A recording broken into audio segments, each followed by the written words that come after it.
What's up, Comic Book Nation? BD here with your top 5 stories from the comic book world in the past 24 hours. You know the drill. In today's news, we've got lots of Doctor Strange goodies and some brutal scoop on The Walking Dead Season 7. All that and more in Comic Book Now. First up, Doctor Strange. If you type in Comicbook.com in your browser, you will see the Sorcerer Supreme has cast a spell on the entire page. Strange is not only confirmed for Avengers Infinity War, but details of the villain for his solo film, how his magic works, and Infinity Stones have all been revealed from our trip to the London set of the film.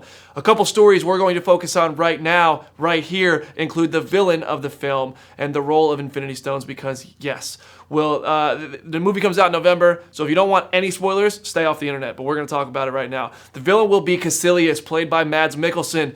As if the name Mads Mikkelsen doesn't sound villainous enough, he is the bad guy. Caecilius is a power-hungry villain trained under the Ancient One who rebelled from Kamar Taj, Iron Fist's home, by the way, not to make that connection for you, but taking a few zealots with him in search of power. Who is going to try and stop him? The new Sorcerer Supreme in town, Doctor Strange, of course. Now, next up, the most exciting Easter egg of every MCU film is the Infinity Stones, right? While the team behind Doctor Strange was reluctant to admit that Thanos' Dream Gems would play a part in the upcoming film, they didn't completely rule it out. So when that happens, you know your answer. Yes, they'll be there, right? Let's be fans about it. When reporters asked if they were close, if they were onto something by assuming Strange's Eye of Agamotto would be a stone, Kevin Feige, executive producer and head of Marvel Studios, said, "That's close." But he also went on to explain how much is going on in the movie, and it's a lot as it is, and they don't want to clutter it by talking about other things, like the things we really want them to talk about, Infinity Stones. You can get your fix on Doctor Strange. I could talk about this all day. We have so much news on Comicbook.com right now as the Sorcerer Supreme is plastered across the homepage with articles analyzing the upcoming film both today and even more tomorrow, so stay tuned. But moving on, we've got some big-time Walking Dead scoop. Speaking to Ross Marquand yesterday, who plays Aaron on the AMC series, I learned a bit about what to expect when the show returns for its 7th season. Unsurprisingly, Marquand teased how brutal this premiere would be, saying it definitely wasn't fun, but instead it was the most challenging of all of his days on set. That said, he also said it was the most rewarding work they've ever done, in his opinion. Of course, the premiere won't be an hour of Negan bashing skulls. Marquand also told ComicBook.com that we will see the complete emasculation of Rick Grimes as the group deals with the new world they've been hurled into. Doubling down on The Walking Dead today, AMC released a full-on detailed synopsis for the upcoming season, which, by the way, is less than 4 weeks away. October 23rd, cannot get here soon enough. Some of the highlights include calling Rick's group formidable, powerful, and unstoppable, all terms that used to apply to them until they met Negan, as their power is, quote, taken away. It goes on to emphasize the deadly and horrific example Negan uses to keep Alexandria under his thumb of oppression, and says other characters, unaware of what's happened, will be separated from the group and won't be able to escape this new turn of the world either.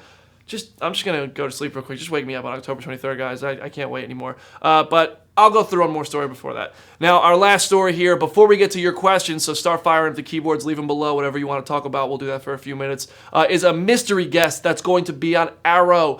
We don't have the answer as to who it is, but Stephen Amell took to Twitter to reveal that a certain actor or character, both, will be making an appearance on the show's 100th episode. Speculation claims that it's going to be Robert Queen, Oliver's father, who died all the way back in Season 1, technically like before Season 1 began in a flashback, because Jamie Sheridan was present at a table reading, but Mark Guggenheim, the executive producer, says there is no Flashpoint storyline in episode 100, but hey, maybe he's lying, and we're going to see a replacement of Thomas Wayne Batman with Robert Queen Arrow. I mean, is anyone else okay with that notion? I'm totally into it. Let's get to your questions. I'm going to pull up your questions here on our comment section. So whatever you guys want to talk about, you let me know. We could talk about Negan. We could talk about Doctor Strange. Whatever you want. Let's see some questions. Tommy Merlin. Kim Deans is theorizing that we're going to see Tommy Merlin. Will Aqualad be in the Aquaman movie? And if so, which lad will it be, Garth or Caldrum? Marcus, I'm not sure. I don't have too much info on the Aquaman movie other than it's filming in Australia.